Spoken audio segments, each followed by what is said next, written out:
the biggest decision we have to make is which family member should be involved. Not just in the decision-making process of the intervention, but who should be at the intervention. The biggest mistake families make, and we have made as professionals early on, is including too many people in the decision. The more people you include in the decision, the further away you get from it. The hardest part of our job in setting up an intervention with a family is helping those understand that the people that need to do this are the ones most affected. And when a mom or a dad calls about their child, they're the only ones that have to decide as to whether or not they're going to do it. They don't need the permission of others to do it. They only need their participation. And when we stopped involving family members in the decision, and we started including them in the intervention after the fact, we were able to help. It's unbelievable how many more people we were able to help. In the very early stages, we would do conference calls, we would get everybody on the phone. What ended up happening was the call would end, and then all the other family members would talk the few that wanted to do this out of it. And that's where you'll go wrong. Now, I want to make it clear that I want as many people there as possible. What I want to make even more clear is that you don't need their permission to do it. You do not need permission to save somebody's life. You do not need permission to call 911.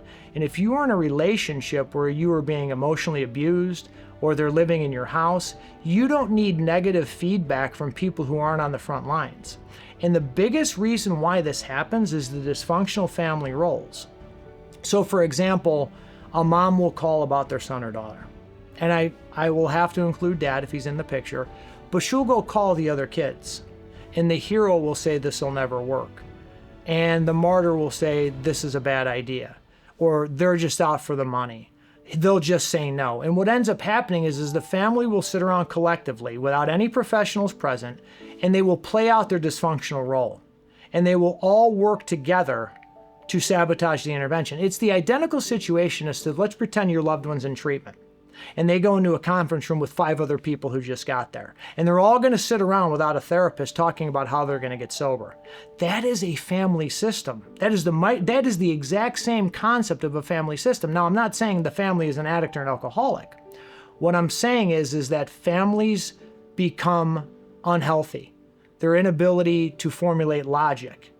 They're flooded. They become biased. They've all taken on a maladaptive role that's counterproductive to the outcome. You do not need everybody's buy-in. You only need the people who made the call to agree to do this. And then you include the others, and they will show up, and they will learn something when we get there, and they will get better, and they will be guided, and they will be shown why it is we did it that way. When you start including your oldest son, you start including other people, you will see why you're not doing anything about the problem. What I mean is you'll see why everything you've done is ineffective, because everybody's trying to do something.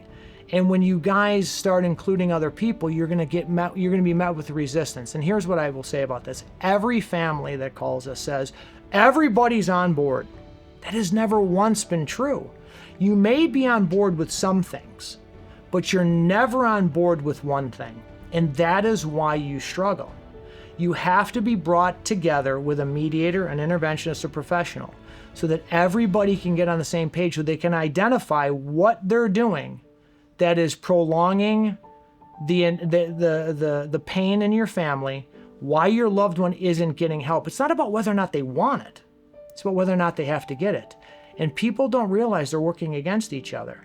As soon as that call to our office hangs up and you guys start talking among yourself without a professional, your anxieties, your illusion of control, your fears, the unknown outcome, the dysfunctional family roles, they're all going to fight. People always say, what if they say no? And the reality is that the majority of people we intervene on say yes. The majority of families we talk to say no. It is significantly more difficult to get a group of family who don't know how unwell they are on the same page than it is to get one person to say yes to treatment. Families will come up with more excuses for their loved ones in the initial phone calls to us than we'll ever hear when we get there. It takes weeks to put an intervention together by way of talking to family. It takes minutes, sometimes just a couple hours for their loved one to say yes. Once a family commits to the process, setting up the intervention is easy, but getting there is very challenging. Again, family, what if they say no? And it's interesting when people ask us that, because it's rarely the substance user who says no when we get there. It's almost always the family who says no to us coming. And we have to look at that.